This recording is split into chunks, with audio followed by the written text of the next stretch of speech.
Alright, how's it going, everybody? Um, alright, continuing on from page 97. Sorry, the title was different. But yeah, page 97. Various men and women had disappeared altogether. Those who remained seemed worn and tired. There was pretty was much pretty pers- there was much petty person to person badinage and many whispered consultations in corners. There was an argument in the hallway between the landlord and two couples who wished to share one room without paying him more than the regulation $3 required for one couple. Finally, Alice suggested they leave.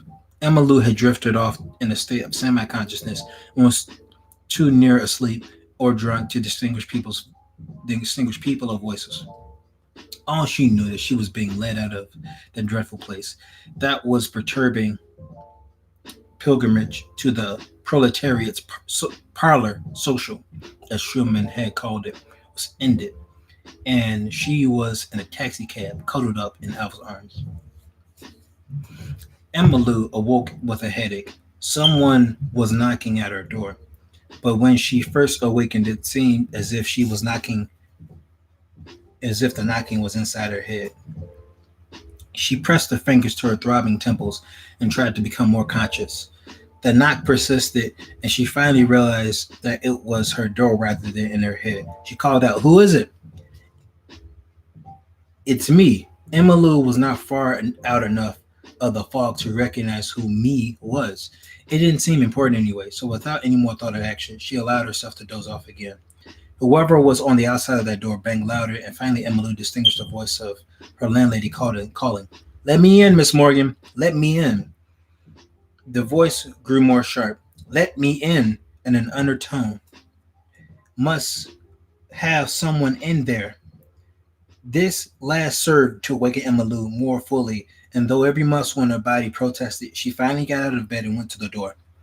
The lady entered precipitously and pushing Emma Lou aside, sniffed the air and looked around as if she expected to surprise someone, either squeezing under the bed or leaping through the window. After she satisfied herself there was no one else in the room, she turned to Miss Morgan furiously. "Miss Morgan, I wish to talk to you." Emma Lou closed the door and wearily sat down upon the bed. The wrinkled faced old woman glared at her and shifted the position of her snuff so she could talk more easily. "I won't have it, I tell you. I won't have it." Emma Lou tried hard to realize what it was she wouldn't have, and failing, she said nothing, just screwed up her eyes and tried to look sober. "Do you hear me?" Emma Lou nodded. "I won't have it. When you moved in here, I thought I made it clear I was a respectable woman, and I kept a respectable house. Do you understand now?" Emma Lou nodded again. There didn't seem to be anything else to do. "I'm glad you do. Then it won't be necessary for me to explain why I want my room." Emma Lou unscrewed her eyes and opened her mouth. "What was this woman talking about?" I don't think I understand." The old lady was quick with her answer. "There ain't nothing for you to understand, but that I want you to get out of my house. I don't have such I don't have no such carrying ons around here. A drunken woman in my house at all hours in the morning, being carried in by a man. Or you could have knocked me over with a feather." Um, at last, Emily began to understand. Evidently, the landlady had seen her when she had come in. No doubt, had seen Alva carrying her to her room, perhaps had listened outside the door. She was talking again. "You must get out. Your week is up Wednesday. That gives you 3 days to find another room. And I want you to act like a lady the rest of the time, too." The idea. She sputtered out and stalked out of the room. This is a pretty mess, thought Emma Lou. Yet she found herself unable to think or do anything about it. Her lethargic state worried her.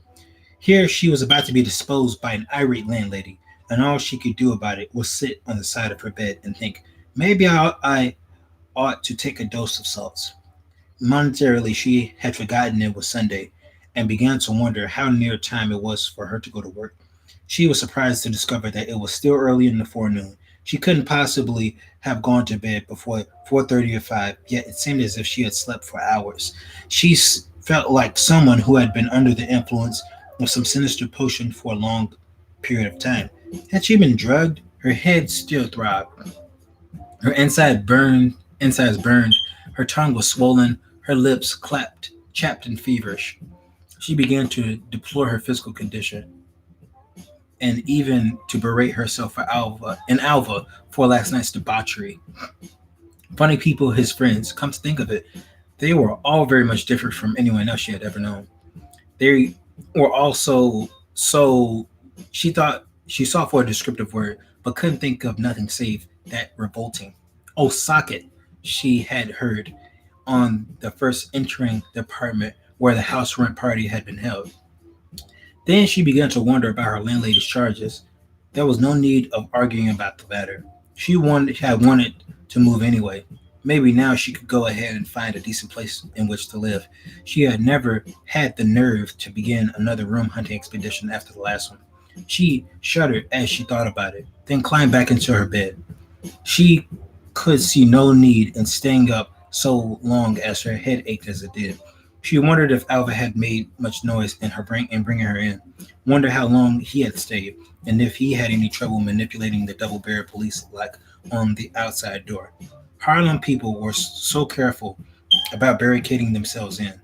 They all seemed to fortify themselves, not only against strangers, but against neighbors and friends as well. And Alva, she had to admit, she was a trifle disappointed in him and his friends. She certainly They certainly weren't what she would have called either intellectuals or respectable people. Whoever heard of decent folk attending lascivious festival, such a lascivious festival? She remembered their enthusiastic comments and tried to comprehend just what it was that intrigued and interested them.